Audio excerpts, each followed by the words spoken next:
पांचवा प्रश्न। भगवान, लगता है आप बचपन में बहुत उपद्रवी रहे होंगे। इतने उपद्रव, तौबा। रंजन भारती,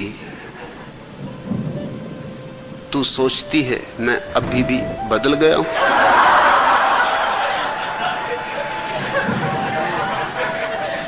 मुझे तो कुछ भेद दिखाई पड़ता नहीं।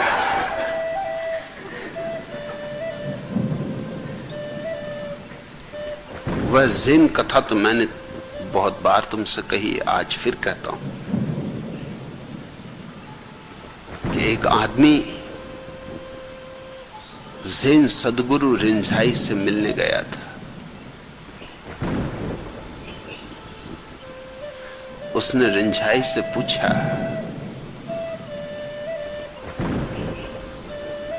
कि आप जब ज्ञान को उपलब्ध नहीं हुए थे, बुद्धत्व को उपलब्ध नहीं हुए थे, तो क्या करते थे? रिंझाई ने कहा, कुएं से पानी भर के लाता था, लकड़ियां जंगल से काटता था, भूख लगती थी तब खाना खाता था, नींद आती थी तब सो जाता था। उस आदमी ने कहा कि ठीक, फिर जब आप बुद्धत्व को उपलब्ध हुए उसके बाद आप क्या करते हैं? उसने कहा, कुएं से पानी भर के लाता हूं, जंगल से लकड़ी काटता हूं, जब भूख लगती खाना खाता हूं, जब नींद आती तब सो जाता हूं। उस आदमी ने कहा, ये तो बड़ी हैरानी की बात हुई, इन दोनों में भेद क्या? रिंझाई ने कहा, वही तो मैं सोचता हूं कि भेद क्या। इतना ही भेद है कि तब जो हो रहा था सब नींद में था, अब सब जाग कर है। यूं बाहर से तो सब वही का वही है।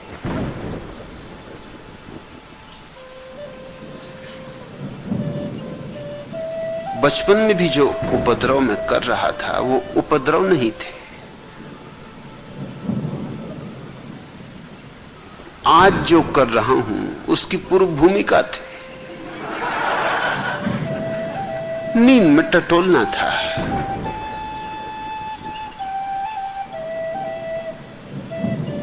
अब जो कर रहा हूं वो रोशनी में कर रहा हूं, मगर वही कर रहा हूं स्वभावतः।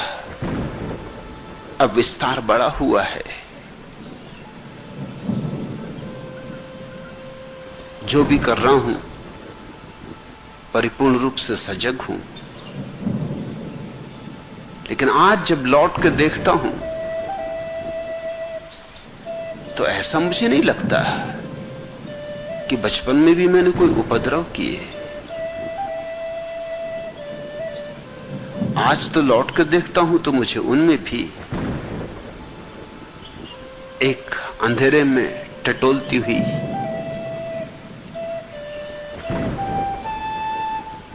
अन्वेषक की दृष्टि ही मालूम पड़ती है। आज लौट के देखता हूं तो जरूर अस्त व्यस्त था उपक्रम, अराजक था, लेकिन तलाश ठीक दिशा में ही चल रही थी। जैसे उदाहरण के लिए तुझे कहूं, हाई स्कूल के दिनों में मुझे सबसे बड़ी तकलीफ टोपी से रही। टोपी लगाना मुझे कभी रास ना आया। यूं टोपी से मुझे कोई दुश्मनी ना थी। ऐसे तरह तरह की टोपियों से मुझे लगाव है। मेरे पास करीब करीब दुनिया भर से टोपियां आती, मित्र ले आते, क्योंकि उनको पता है कि मुझे टोपियां पसंद है। तब भी पसंद थी, मगर एक कारण से मुझे अड़चन थी कि स्कूल में टोपी जबरदस्ती लगवाई जाती थी। टोपी लगानी ही पड़ेगी बस। वहां मेरा विरोध था, स्वभाव था। मेरे अध्यापक, मेरे प्रधान अध्यापक, मेरे परिवार के लोग, मेरे गांव के लोग समझते ये उपद्रव, और कोई भी कहेगा उपद्रव। मैंने लेकिन बहुत सहा उसके लिए, मगर टोपी नहीं लगाई तो नहीं लगाई। कितने दिनों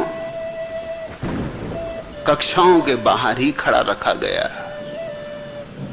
कितने बार कहा कि जाओ स्कूल के 7 चक्कर लगाओ, 7 चक्कर की जगह 17 चक्कर लगा आया।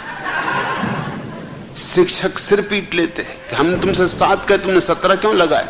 मैंने उनसे कहा कि व्यायाम करने में कोई हर्ज नहीं, और बाहर रहना मुझे ऐसे भी पसंद है। शुद्ध हवा भी मिलती है,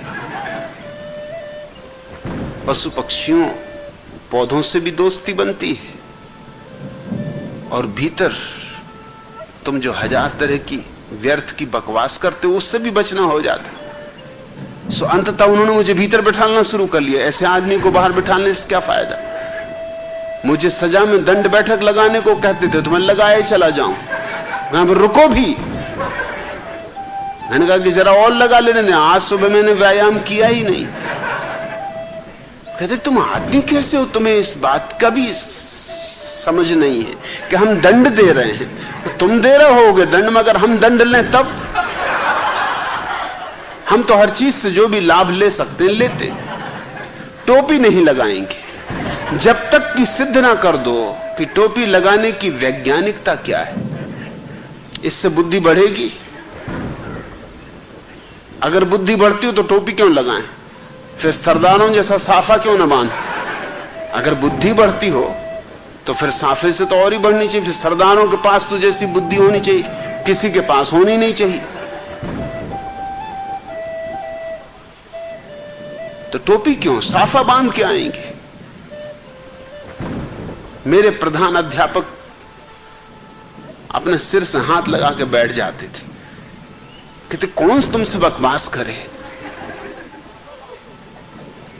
या तो साफा बांधोगे या टोपी भी ना लगाओगे।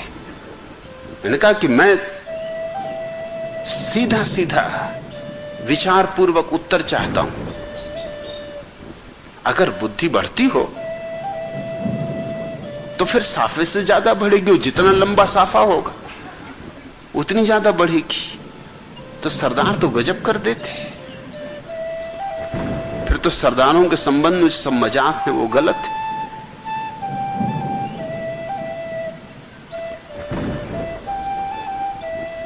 स्कूल में सिर्फ बंगालियों को आज्ञा थी कि वो टोपी चाहे तो लगाएं चाहे ना लगाएं, क्योंकि बंगाली टोपी लगाना पसंद नहीं करते। और मैं उनसे कहता कि तुम देखते हो कि इस देश में बंगालियों के पास जितनी बुद्धि होती उतनी सरदारों के पास तो नहीं होती।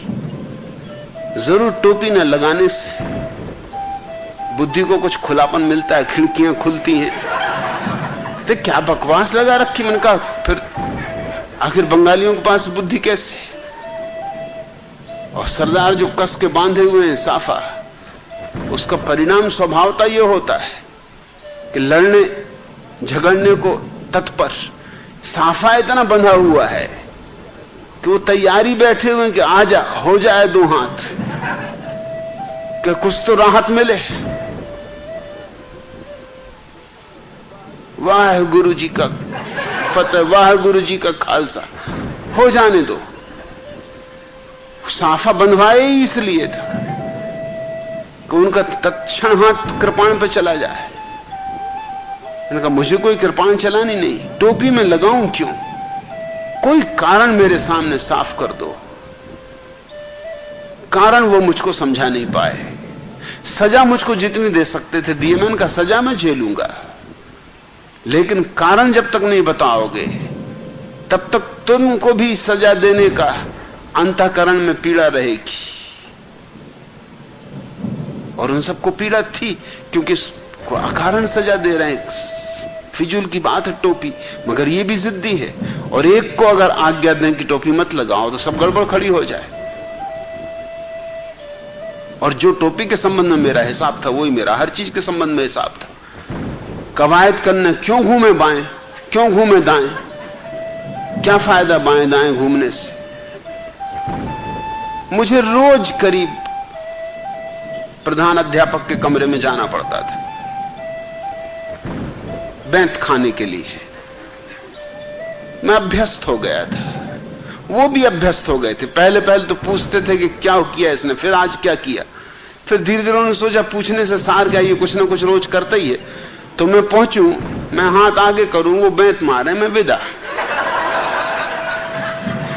एक दिन यूं हुआ, संयोग से हुआ कि जो विद्यार्थी कक्षा में सबसे ज्यादा तगड़ा था, जिस पे कक्षा के शिक्षक को भरोसा था कि मुझे ले जा सकेगा अध्यापक, प्रधान अध्यापक के कमरे तक, जो मुझे हमेशा ले जाता था, उसने कुछ गड़बड़ की। और शिक्षक ने कहा कि अच्छा, आज अच्छा मौका है। मुझसे कहा कि आज तुम इसे ले जाओ, ये रोज तुम्हें ले जाता, तुम इसे आज ले जाओ। मैं भी बड़ा खुश उसको लेके पहुंचा। मैं अंदर पहुंचा कि उन्होंने उठाया बैंत और बस मेरे हाथ पे बैंत जड़ दिया। मैंने उनसे कहा कि आज आपको माफी मांगनी पड़ेगी। कहा क्यों? मैंने कहा आज मैं इसको लाया हुआ हूं, मैं नहीं आया हुआ हूं। बैंत मुझे दो आप, आज बैंत मैं आपको मारूंगा। कम से कम पूछा तो होता, इतना शिष्टाचार तो होनी चाहिए कि कौन किसको लाया है।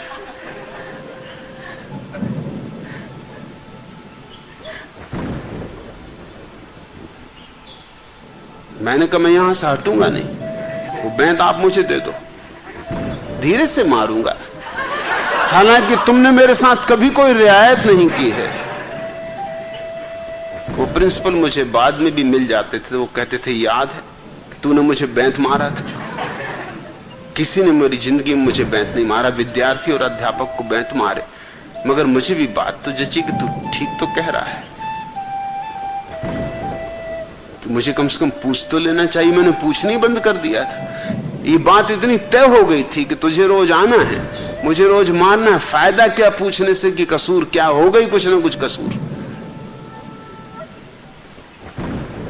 टोपी लेकिन मैंने नहीं लगाई। ऐसे कभी कभी स्कूल के बाहर में टोपी लगा के निकलता था। एक दिन हेडमास्टर मुझे रास्ते पे मिल गए, टोपी लगाए चले जाना। का सुनो, टोपी क्यों लगाई हुई? मैंने कहा मैं अपना मालिक हूं, जहां लगाना वहां लगाएंगे और जहां नहीं लगाना वहां नहीं लगाएंगे। इधर कोई हमसे लगवा नहीं रहा, खुद लगाए हुए। आज लगता है कि उपद्रव था, लेकिन मैं जानता हूं कि उपद्रव नहीं था। मैं अपनी निजता की तलाश में था। वही खोज बढ़ती रही।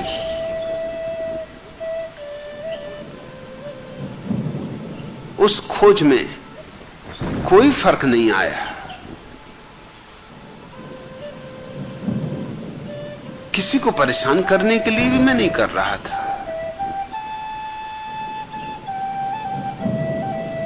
मैं सिर्फ ये देखना चाहता था कि जिस समाज में पैदा होना पड़ा है, वो समाज कितनी स्वतंत्रता देता है, कितनी बुद्धिमत्ता देता है, कितने बुद्धि को विकास के अवसर देता है।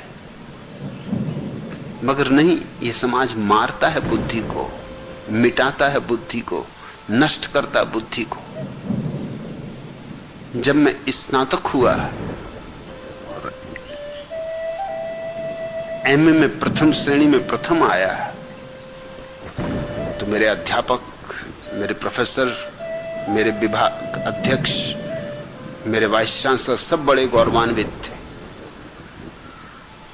फिर जब दीक्षांत समारोह हुआ तो स्वभाव था, मैं प्रथम खड़ा किया गया था।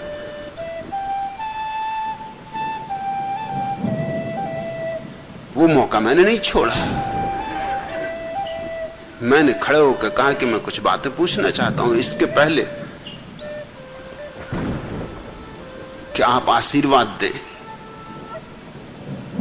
क्योंकि अब मैं विदा हो रहा हूं। यह आखिरी दिन है मेरा इस विश्वविद्यालय में। ये काला चोगा मुझे क्यों पहनाया गया है, और ये आप सब डीन और चांसलर और वाइस चांसलर और मेहमान जो बुलाए गए हैं और जिनको डीलिट दी जाने वाली है, ये सब काले चोगे क्यों पहने हुए? क्योंकि काला रंग तो मातम का रंग, क्या आप समझ रहे हैं हम लोग मर गए? वो बहुत चौंके। एक क्षण को सन्नाटा छा गया पूरे दीक्षांत भवन में कि उपद्रव इसने कुछ किया। उनको लगा ही हुआ कि उपद्रव है, लेकिन मैं कोई उपद्रव नहीं कर रहा। मैं सिर्फ ये पूछ रहा था कि काला रंग तो हमेशा लोग मातम के समय पहनते हैं। ये उत्सव मनाया जा रहा है कि मातम मनाया जा रहा है, ये मैं जानना चाहता हूं।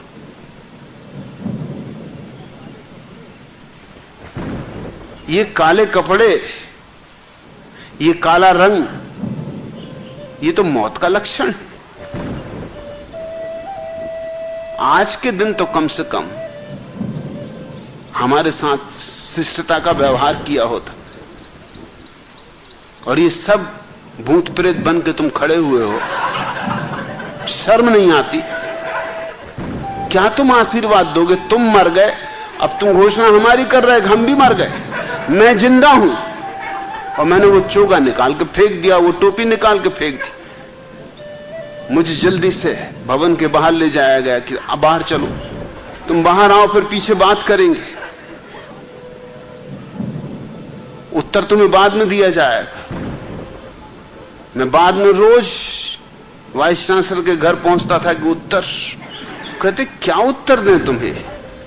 यूं तुम बात ठीक भी कह रहे हो, मानते हैं भाई कि तुम बात ठीक कर रहे, मगर ऐसे वक्त पे तो उपद्रव खड़ा नहीं करना था। सबके सामने फजीयत करवा दी। हमारे पास कोई उत्तर नहीं है। बात तो ठीक है कि काला रंग मातमी रंग है,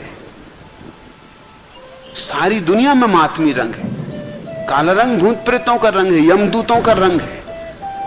यमदूत भी बिल्कुल काले और काले भैंसे पे बैठ के आते। ये तुम क्या रंग बना रखे हो? मैंने कहा, मगर मैं समझता हूं इसका अर्थ, इसके भीतर, चाहे तुम्हें पता हो या ना हो, इस बात की सूचना है कि विश्वविद्यालय इतने लोगों को मारने में, हत्या करने में सफल हो गया, इनकी जिंदगी खराब करने में सफल हो गया, इनकी बुद्धि मटिया मैट कर डाली गई। मैं घोषणा करना चाहता हूं कि मैं मरा नहीं हूं, मैं अभी जिंदा हूं, और मैं जिंदा रहूंगा, और मैं तुम्हारा काला चोगा डाले जाता हूं इस घोषणा की तरह। वो तो ये उपद्रव ही समझा जाएगा, स्वभाव था, लेकिन उपद्रव ये था नहीं। ये सब नकल पट्टी है। क्योंकि पश्चिम में चलता है काला चोगा, भारत में भी चलता है काला चोगा। न पश्चिम के पास कोई दलील है, न भारत के पास कोई दलील है। काला चोगा किस लिए? अगर दीक्षांत समारोह में कोई रंग ही पहनाने का हो तो शुभ्र सफेद होना चाहिए, क्योंकि सफेद सारे रंगों का प्रतीक है। सफेद रंग का अर्थ होता है सारे रंगों का जोड़, इंद्रधनुष। अगर सारे रंगों को हम इकट्ठा मिलाएं तो सफेद रंग बनता है। सफेद रंग जीवन का प्रतीक है, और सफेद रंग निर्दोषता का भी प्रतीक है, बुद्धिमत्ता का भी प्रतीक है। सफेद रंग सरलता का भी प्रतीक है, स्वच्छता का भी प्रतीक है। काला रंग तो गंदगी का प्रतीक है, मौत का, मातम का। इसको क्यों लादे हुए हो सिर पर? मैं सिर्फ जवाब चाहता था, लेकिन स्वभावता समझा गया कि ये उपद्रव है। ये उपद्रव नहीं था। आज भी मैं कहता हूं कि ये उपद्रव नहीं था। कहीं किसी को परेशान करने की कोई आकांक्षा नहीं थी, कभी जीवन में वैसी आकांक्षा नहीं रही। लेकिन स्वभावता मैं उनकी भी स्थिति समझ सकता हूं जो पदों पर बैठे हैं, प्रतिष्ठित हैं। उनको लगेगा कि मैं परेशान कर रहा हूं, मैं हैरान कर रहा हूं। रंजन तो पूछती है कि आप बचपन में बहुत उपद्रवी रहे होंगे। हां, औरों की तरफ से उपद्रव कहा जा सकता है, मेरी तरफ से कभी उपद्रव मैंने किया नहीं। और जो मैं तब करता था वही मैं अब भी कर रहा हूं, सिर्फ उसका आयाम गहरा हुआ है, उसका विस्तार हुआ है, उस बात में और बल आया है। वही बगावत आज भी सिखा रहा हूं, वही जीवन आज भी सिखा रहा हूं, वही अन्वेषण सत्य का, वही खोज आज भी हजारों लोगों के हृदय में जलाने की चेष्टा में संलग्न। सन्यास मेरे लिए विद्रोह है, बगावत है। सन्यास मेरे लिए अन्वेषण है, आज्ञाकारिता नहीं। सन्यास सबसे बड़ी क्रांति है इस पृथ्वी पर, मगर क्रांति तो उपद्रव मालूम होगी न्यस्त स्वार्थों को। मैं जो बचपन से करता रहा हूं वो भी क्रांति ही थी, यद्यपि एक बच्चे के द्वारा की गई क्रांति थी।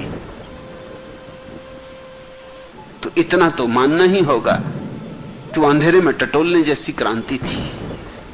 वे कदम स्पष्ट नहीं थे, स्पष्ट हो नहीं सकते थे, मगर धीरे धीरे स्पष्ट होते चले गए। मुझे न मालूम कितने विश्वविद्यालय कॉलेजों से निकाला गया, सिर्फ इसीलिए कि मैं अध्यापकों को बेचैनी पैदा कर रहा था। मैं किसी को बेचैन नहीं करना चाहता था, मैं सिर्फ चैन की तलाश में था। मैं चाहता था कि जीवन के जो प्रश्न हैं उनके उत्तर मिलने चाहिए। आखिर विश्वविद्यालय किस लिए? तुम्हारे बुद्धिमत्ता पर जंग मार देने को, तुम्हारी बुद्धिमत्ता की धार को खत्म करने को, बोथला कर देने को, या तुम्हारी बुद्धिमत्ता को धार देने को? अगर धार देने को है तो मैं जो कर रहा था वो उपद्रव नहीं था, वही होना चाहिए। और अगर तुम्हारी तलवार की धार को मारने का ये सब उपाय चल रहा है तो स्वभावतः उपद्रव था। लेकिन तब मैं मानता हूं कि वो उपद्रव आदरणीय, सम्मान योग्य। मैंने कभी भी एक क्षण को भी ऐसा कोई काम नहीं किया जीवन में जिसके लिए मैं पछताया हूं। आज भी कोई पछतावा नहीं मुझे किसी बात का। जो मैंने किया, जैसा मैंने किया, वो मैंने उस समय जितनी मुझ में सूझबूझ थी उसके अनुसार ही किया है। उसमें जरा भी मुझे पछतावा नहीं। उससे ज्यादा सूझबूझ उस समय थी भी नहीं, इसलिए उससे ज्यादा कुछ कर भी नहीं सकता था। मगर कभी अपनी सूझबूझ के विपरीत नहीं गया, कभी अंधानुकरण नहीं किया। और उस सब का ही ये फल है कि आज जो मैं हूं, जैसा हूं वैसा हूं। उस सब ने मेरे जीवन को एक बल दिया है, एक केंद्र दिया है, जड़ें दी। मेरी आस्तिकता थोथी नहीं है, मेरी आस्तिकता नास्तिकता की आंख से गुजरी। मेरे उत्तर किताबी नहीं है, शास्त्रीय नहीं है। मैंने खुद पूछे हैं वर्षों तक, मैंने खुद खोजा है, सब तरफ से परखा और जांचा है। और उस परख और जांचने में जो भी मुझे सहना पड़ा है, उसे सहने में मैंने कभी कोई किसी तरह का समझौता नहीं किया। सदा सहने को राजी रहा हूं। किसी विश्वविद्यालय से मुझे निकाल दिया गया तो मैंने कोई समझौता नहीं किया।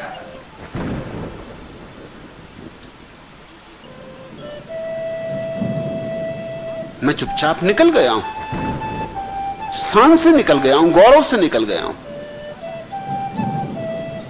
जिन्होंने मुझे निकाला है उनके भीतर अपराध भाव रहा। उन्होंने मुझसे कहा कि हमें दुख है कि हमें तुम्हें विश्वविद्यालय से अलग करना पड़ रहा है, क्योंकि इतनी शिकायतें कि हम क्या करें। और हम जानते हैं कि शायद तुम जो कहते हो ठीक ही कहते हो कि विश्वविद्यालय में तो प्रतिभा पर निखार रखने की चेष्टा होनी चाहिए, मगर हम क्या करें, संस्था चलानी। मैंने कहा तुम संस्था चलाओ, मुझे समझौता नहीं करना है। मैं शान से विदा हो रहा हूं। मैं गौरवान्वित हूं कि तुमने मुझे निकाला। जब मेरी बात लाखों हजारों लोगों को प्रीतिकर लगने लगी और जब लाखों लोग उत्सुक होकर मेरी बात सुनने लगे, और मेरे अध्यापक, मेरे वाइस चांसलर पुराने, मेरे शिक्षक मुझे मिल जाते थे कभी, तो वो कहते थे हमने कभी सोचा भी ना था, हम कभी मान भी ना सकते थे कि तुम जैसा व्यक्ति धार्मिक हो सकता है। मैंने कहा मैं उस दिन भी धार्मिक था, वो बीज था, आज फूल खिले। न तुम उस दिन धार्मिक थे, ना आज तुम धार्मिक हो। तुम में बल ही नहीं, तुम निर्वीर्य हो।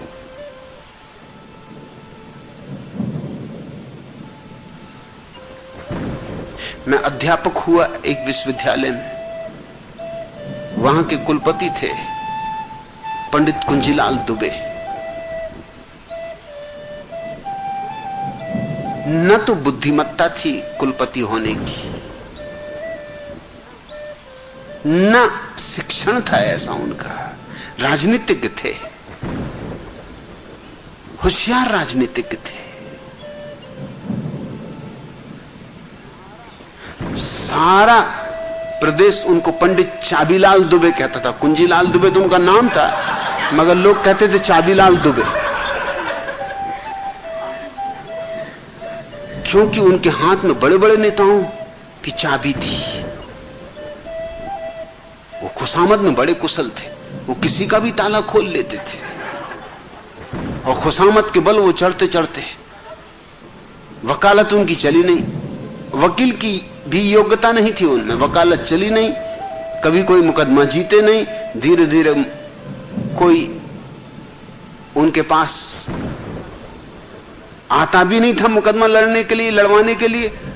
फिर वो राजनीति में घुस गए और वहां उन्होंने अच्छी सफलता पाई। वो मध्य प्रदेश में विधानसभा के अध्यक्ष हो गए, फिर उपकुलपति हो गए विश्वविद्यालय के। न उनकी योग्यता थी, न कोई क्षमता थी। एक सभा में मैं उनके साथ बोल रहा था, वो मुझसे पहले बोले, मैं उनके पीछे बोला। मैंने कहा कि अभी आपने पंडित चाबीलाल दुबे को सुना? एकदम सन्नाटा फैल गया, लोग घबरा गए। मैंने कहा घबराएं मत, भूल से सच्ची बात मेरे मुंह से निकल गई। चाबीलाल तो बहुत नाराज हो गए, उठ के जाने लगे। मैंने कहा बैठिए, उठ के कहीं जाना नहीं।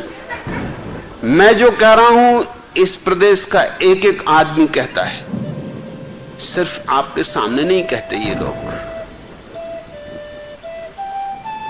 इसमें मेरा कोई कसूर नहीं है, यही आपका नाम है और यही आपका काम है, आप भी भली भांति जानते हो।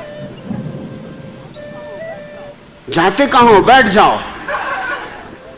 वो वहां तो घबरा के बैठ गए, क्योंकि एकदम से जाएं भी कहां।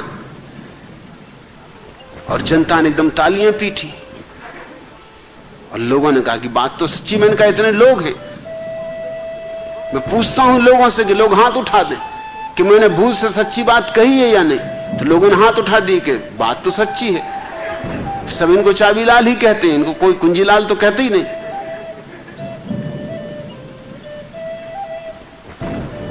उन्होंने मुझे घर बुलवाया और कहा कि मुझसे कुछ नाराज हो, क्या बात है, क्यों ऐसा उपद्रव किया? मैंने कहा मैंने कोई उपद्रव नहीं किया, मैं नाराज नहीं। और आप ख्याल रखना, आपकी चाबी मुझ पे काम नहीं करेगी। वो आप राजनेताओं को मनाते रहे। तो उन्होंने कहा फिर ये विश्वविद्यालय तुम्हें छोड़ना पड़ेगा। मैंने कहा मैं गौरव से छोड़ सकता हूं, ये 2 कौड़ी की नौकरी है, इसका कोई मूल्य नहीं है। नौकरी की कीमत पर जो सच है उसको मैं छिपा नहीं सकता, और जो मैंने वहां कहा है उसको मैं वापस नहीं ले सकता। आप ही चाबीलाल नहीं हो, इस देश के सारे राजनीतिक चमचे, उनका सबका धंधा यही है। सच तो यह है कि आप में अगर थोड़ी भी अकल हो तो आपको उपकुलपति से इस्तीफा दे देना चाहिए। इन सज्जन ने एक दफा टूर्नामेंट का उद्घाटन किया तो उनके बाबत कहानी प्रचलित थी पूरे गांव में। उन्होंने टूर्नामेंट का उद्घाटन करते वक्त कहा कि आप सब जानते ही होंगे कि 3 तरह के खेल होते, फुटबॉल, वॉलीबॉल और टूर्नामेंट। आप उपकुलपति विश्वविद्यालय के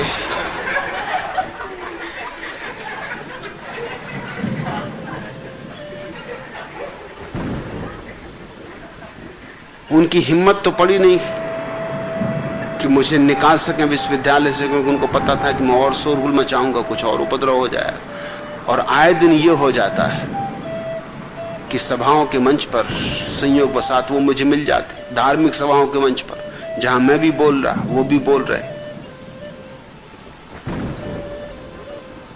वो मेरी खुशामद के लिए मुझको पंडित जी कहने लगे, आइए पंडित जी। मैंने कहा कि देखिए, पंडित शब्द मेरे लिए गाली है, भूल के आप मुझसे पंडित जी मत कहना।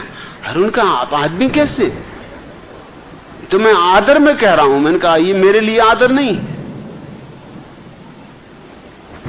इस देश में लोग पंडित जी तो आदर में ही कहते हैं, मैं पंडित हूं ही नहीं और मैं इसको अनादर मानता हूं। आप मुझको और कुछ भी कहें, पंडित भूल के मत कहना। आप सोचते होंगे ऐसे मेरी खुशामद करेंगे कि आइए पंडित जी। एक बार तो इतने क्रुद्ध हो गए कि माइक पर वो बैठे थे, बोल रहे थे, और तभी बीच में मैं पहुंचा। बस उनने मुझे देखा, होश हवास खो दिया। वो भूल ही गए कि माइक मुंह के सामने। कहा कि हम दो में से कोई एक ही इस सभा में हो सकता है, या तो मैं बोलूंगा या ये बोलेंगे। बाद में उनको समझ में आया कि माइक था, सारी जनता ने सुन लिया। मैंने कहा कि मुझे अकेले में मिलते तो कहते हो पंडित जी, मुझे अकेले में मिलकर खुशामद करते हो, और यहां भूल से सत्य निकल गया जो तुम्हारे हृदय में छिपा हुआ है। ख्याल तुम्हें न रहा कि माइक, वो असल में कह रहे थे संयोजक से कि अगर ये सज्जन बोलेंगे तो मैं नहीं बोलूंगा, हम दोनों साथ नहीं बोल सकते, हमारा मेल बैठता नहीं। मगर ये सारी बात माइक से पूरी सभा में विस्तीर्ण हो गई।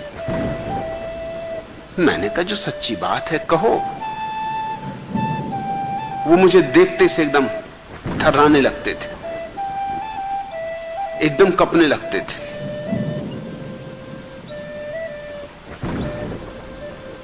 एकदम उनको ज्वर ताप चढ़ाता था। बड़े नेता थे।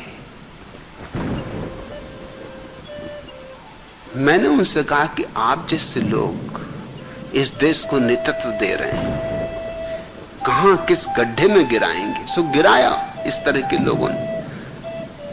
घसीट रहा है ये मुल्क गड्ढों में। चार कोड़ी के लोग छाती पे सवार हैं, जिनकी कोई न योग्यता है न क्षमता है, लेकिन हमारी आदतें गलत है, हमारे सोचने समझने के ढंग गलत है। मेरी बात उपद्रव लग सकती है, मगर मैं सीधा साफ आदमी हूं। मुझे जो कहना है, जैसा कहना है, ठीक वैसा ही कह देता हूं। शिष्टाचार के कारण झूठ नहीं बोल सकता, सभ्यता और औपचारिकता के नाम पर झूठ नहीं बोल सकता। शिष्टाचार अगर सत्य के साथ मेल खाता हो तो ठीक, अगर नहीं मेल खाता हो तो शिष्टाचार जाए भाड़ में। सत्य अपनी जगह रहेगा और अपनी बात कहेगा। और हमें जरूरत है ऐसे लोग पृथ्वी पर अधिक संख्या में हों, तो ही हम इस पाखंडी समाज को बदलने में सफल हो सकेंगे, अन्यथा बदलने में सफल ना हो सकेंगे। रंजन दूसरों की दृष्टि में तो वह भी उपद्रव था, आज भी जो मैं कर रहा हूं वह भी उपद्रव है। शंकराचार्य से पूरी के पूछो तो वो यही कहेंगे कि जो मैं कर रहा हूं वो उपद्रव। मेरा सन्यास उनके लिए उपद्रव है। उनको लगता है मैं सन्यास देके सन्यास की सारी परंपरा को भ्रष्ट कर रहा हूं। उनको लगता है कि मैं भारतीय संस्कृति को नष्ट कर रहा हूं। वो भारतीय संस्कृति के पोषक, रक्षक, और मैं भारतीय संस्कृति को नष्ट करने वाला। उनको लगता है कि मैं लोगों को नास्तिक बना रहा हूं, मैं लोगों को भौतिकवादी बना रहा हूं, मैं लोगों को भोगवादी बना रहा हूं। स्वभावता भी मुझ पर नाराज है। कुछ आश्चर्य नहीं तो कोई धर्मांध आके यहां छुरा फेंक के मुझे मार डालने की कोशिश करे। ये बिल्कुल स्वाभाविक है।